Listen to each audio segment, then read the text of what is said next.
அஸ்ஸலாமு அலைக்கும் வரஹ்மத்துல்லாஹி வபரகாத்துஹு. கண்ணியமான நல்லடியார்களே, இன்றைய பாடத்தில் நாம் பேஷ் போடப்பட்ட, அதாவது லம்மு போடப்பட்ட, இன்னும் ஹரக்கத் இல்லாத, அதாவது லம்மு ஜபர்ஜேர் பேஷ் இல்லாத எழுத்துக்களின் பயிற்சியை பார்க்க போகின்றோம். இது ஒரு முக்கியமான பாடம். இந்த மாதிரி பாடம் நாம் முந்தைய பாடங்கள் நாம் செய்யவில்லை.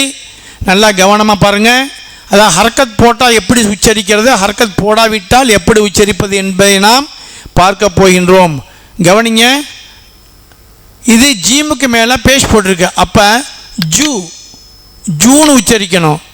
இது ஒன்றுமே போடலை, ஜபர் ஜேர் பேஷ் ஒன்றுமே இல்லை, அது ஜீம் என்று உச்சரிக்க வேண்டும். பாருங்க, ஒன்று போடா கட்டி ஜீம், பேஷ் போட்டால் ஜூ. ரைட்டா? நான் ஓதுமே வேணா என் பின்னாடி ஓதிட்டு வாங்க, ஈஸியாக இருக்கும். லோது லு ஷூ ஷீன் ஹு ஹா ஸ்வாது சு கு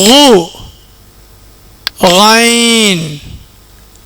பாருங்க, நான் ஓத பின்னாடி ஓதுங்க, உங்களுக்கு ஈஸியாக இருக்கும். பு பேஷ் போட்டிருக்குல்ல, பு பா காஃப் கு லாம் லு சு சீன். அருமையான பாடம் இந்த பாடம். கவனிங்க, ஹர்கத் இல்லாமல் எப்படி உச்சரிப்பது, ஹர்கத் போட்டு எப்படி உச்சரிப்பது. கவனிங்க, இப்போ ஓதுங்க. சு சா ஜா ஜு, அப்படி ஓதிட்டு அவங்க பின்னாடி.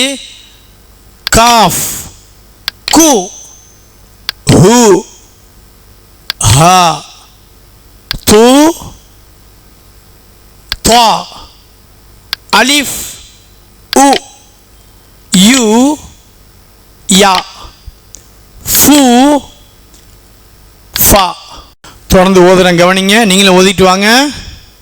தா து லால் து உ வாவ் உ ஐன் நூன் நு ஹு ஹா.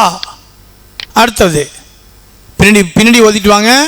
ஹம்சா உ, அலிஃபுக்கும் ஊ தான் வரும், ஹம்சாக்கும் ஊ தான் வரும், ஒரே சப்தம். திரும்ப ஓதுறேன்.